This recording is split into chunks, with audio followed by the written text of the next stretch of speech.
Hi friends, welcome. Bharathi Kannamma அடுத்து வரக்கூடிய எபிசோடில் என்ன இன்ட்ரெஸ்டிங்கான சீன்ஸ் வரப்போகுதுன்றதை பற்றி பார்க்கலாம்.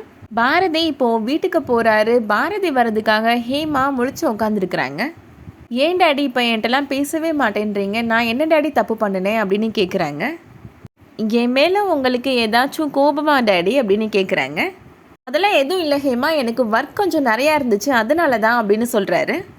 நான் கேட்ட கேள்விக்கு நீங்கள் பதிலே சொல்லலை டாடி. என்னோட அம்மா யார் டாடி? என்னோட அம்மாவை நீங்கள் ஏன் டைவர்ஸ் பண்ண போகிறீங்க அப்படின்னு கேட்குறாங்க ஹேமா. இந்த கேள்வியை ஹேமா என்கிட்ட கேட்கக்கூடாது அப்படின்றதுக்காக தான் அவள் கண்ணிலே படாமல் நான் இத்தனை நாள் இருந்தேன். மறுபடியும் அதே கேள்வி கேட்குறாளே அப்படின்னு நினைக்கிறாரு பாரதி.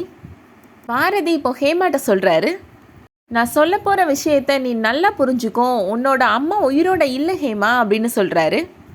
உன்னோட அம்மா உயிரோட இல்லாதப்ப நான் யாரை டைவர்ஸ் பண்ண போகிறேன் அப்படின்னு கேட்குறாரு. பொய் சொல்லாதீங்க டாடி, நீங்கள் யாரையும் டைவர்ஸ் பண்ண போகிறீங்க, எனக்கு தெரியும் நீங்கள் யாரை டைவர்ஸ் பண்ண போகிறீங்க அப்படின்னு கேட்குறாங்க ஹேமா.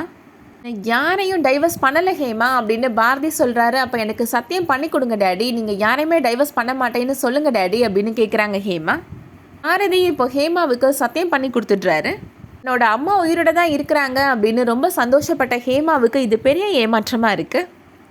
பாரதி ஹேமாவுக்கு செஞ்சு கொடுத்த சத்தியத்தை தெரிஞ்ச உடனே வேணு, சௌந்தர்யா, கண்ணம்மா, லக்ஷ்மி எல்லாருமே ரொம்ப சந்தோஷப்படுறாங்க. உண்மையாகவே பாரதி டைவர்ஸ் கேஸை வாபஸ் வாங்குவாரா இல்லையா அப்படின்றத வெயிட் பண்ணி பார்க்கலாம். இந்த வீடியோ உங்களுக்கு பிடிச்சிருந்துச்சுன்னா லைக் பண்ணிக்கோங்க. சீரியல் அப்டேட்ஸ்க்கு நம்ம சேனலை சப்ஸ்கிரைப் பண்ணிக்கோங்க. தேங்க்ஸ் ஃபார் வாட்சிங்.